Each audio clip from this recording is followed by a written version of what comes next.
the Mavericks, the Rockets, the Warriors, and the Suns. My first thought here, Tom, the Mavs make no sense. They can't get there financially. They'd have to trade 3 or 4 of their top 7 role players. It doesn't make sense. The Suns, yes, they could flip, the Bradley Beal in a deal for Jimmy Butler. He'd have to waive his no trade clause. Maybe there's some stuff that makes sense there. The Heat would have to give up Josh Richardson in the deal as well. Maybe that could work.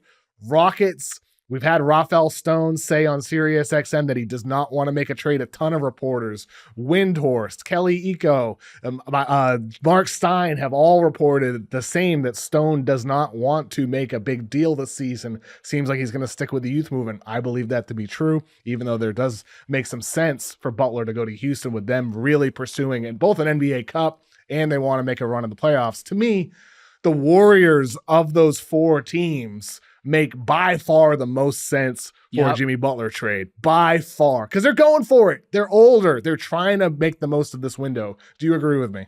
100%. We talked about it on The Big Number with Dan Devine that dropped on Thursday. Every Thursday we do The Big Number. This week we talked about the Jimmy Butler trade situation, identifying among those teams and a couple others in Memphis and Cleveland. We went kind of through these team destinations and came to the same conclusion: is the Warriors make the most sense of the teams. And I think for the Warriors, after Wednesday night's debacle in the late game situation, you could see Jimmy Butler sliding into that Pods role or whomever in that closing lineup and fix a lot of the issues that Golden State had. So I think even after we recorded that podcast, I think the Golden State Warriors make the most sense of those teams. Houston is really whether the Rockets want to, dance. It doesn't seem like from internally, externally, they're not sending the messages that Jimmy Butler, a homecoming back home to Houston, makes a lot of sense for them right now. And you also mentioned, maybe they wait and see this playoff go through. Jalen Green has that poison pill provision, which makes it near impossible to put him in a trade because of the extension that he signed this past offseason. So from the Rockets' perspective, maybe they wait till this offseason to revisit some of these trade talks for a big guy because A, they'll know how they did in the postseason, which is what OKC did last year, and they got Hartenstein and Alex Caruso. And B, they can have more ingredients or more options on the trade talks because of those provisions being lifted and the restrictions being a lot looser for them to go deal making. I think the Warriors make the most sense. And I think Wednesday night's game reinforces the need that they need another Steph Curry co-pilot out there to create offense. And I think he fits the brand of basketball defensively. And just, he's 35. The Warriors, their core is wanting to win a championship right now in the same way that Jimmy Butler does want to. It makes total sense for them. They could give up Andrew Wiggins, who is not the same level player that Jimmy Butler is. Butler is a supersized version of him with the shot creation that he offers, and he offers defense, and he can offer some of the spot up stuff that Wiggins provides. They would have to give up DeAnthony Melton a deal, who's out for the season, and then some combination of Jonathan Kuminga with Pods or Moody, and then you're there financially. The Heat, the question is, we have the Warriors right now. They don't know what to make of Jonathan Kuminga, who can become a restricted free agent this summer.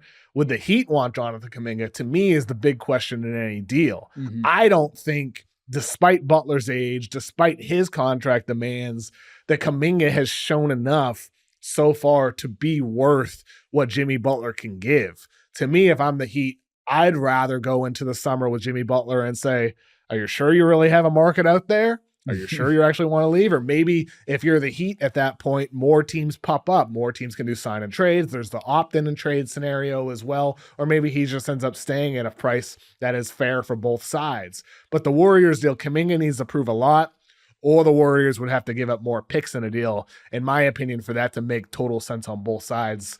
The Houston side of it is intriguing as well. You mentioned how with them, they're a team that's young right now. They probably want to see things through, follow the OKC plan.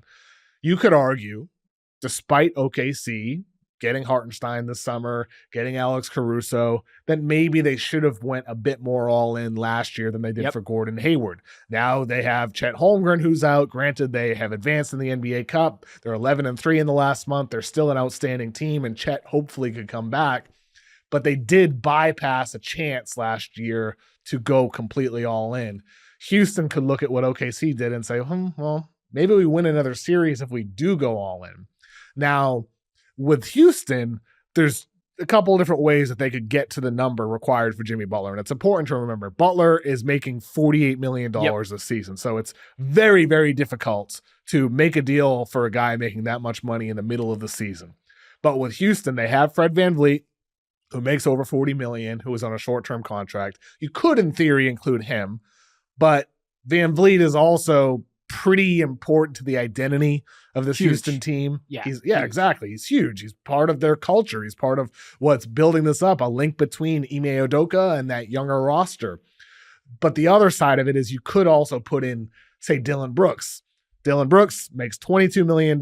He also is part of the identity of this team as well, but he's Dillon Brooks. He's not a shot creator. Jimmy Butler is a far better player than him. You could get there with Dillon Brooks, Jock Landale, and a young guy like Reed Shepherd, or you could do Brooks with Steven Adams and Jayshawn Tate, then a bunch of draft picks. So I think that last path that I mentioned, Brooks, Adams, Tate, plus picks, if I do any deal, if I'm the Rockets, for Jimmy Butler, to me, that's the one that I would want to do most. Not the one involving VanVleet.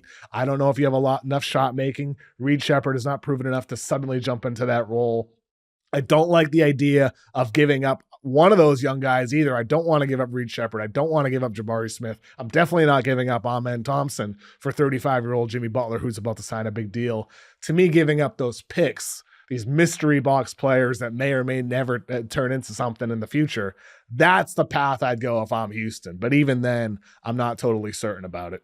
So what's fascinating about this, Kevin, is that they have such a surplus of wing defenders, Houston does, that even if you give up Dillon Brooks, you still got Tari, you still got Amen Thompson, and you're still able to kind of make up the difference. You're going to get a big gain in Jimmy Butler, who, by the way, excellent defender when you need him to be. And so if you give up a wing Doberman like Amen Thompson, Tari Eason, or Dillon Brooks, you've got enough to make up the difference there. And I think for the Miami Heat perspective, they'd love to get Jabari. They'd love to get Reed Shepherd. I don't think Houston's going to be willing to give up that kind of player, especially when you're talking about Jimmy Butler, who, he can make some sort of hints that he'll sign and re-sign with the Houston Rockets, but that's a risk. You give up one of your core guys, your building blocks, for maybe a half season of Jimmy Butler. It could be a half season rental. So I think from Houston, they're going to try to do this deal potentially without one of those core guys. I just don't see the Miami Heat biting. I think more likely, like you said, it's going to be a Warriors package. And I think the Miami Heat have a lot of, soul searching to do about Tyler Hero and Bam Adebayo. What's your ceiling right now? Are you a title contender? Because if you are, maybe Kuminga doesn't make much sense, right? They've got Jovic as their kind of like project there at the 4. Does Kuminga make much sense taking the place of Nikola Jovic, who was starting in the postseason last year? They have a need. Is Kuminga going to solve that need? I think Memphis is interesting, but again, you're going to have to trade away Marcus Smart in something like that. I think it's kind of a useless transaction there. You're giving up a lot of your core to make that happen. For me, it's Golden State all the way. And I think what you saw in the clutch, Jimmy Butler in the playoffs is one of the most clutch players of anybody in the last 5 years. What he did against Boston, what he's done in the postseason, he ranks 8th in clutch effective field goal percentage among high usage guys in the postseason the last 6 years with the Miami Heat. He is playoff Jimmy. And I think the Golden State Warriors, I think they should put their chips in the middle to get a guy like that.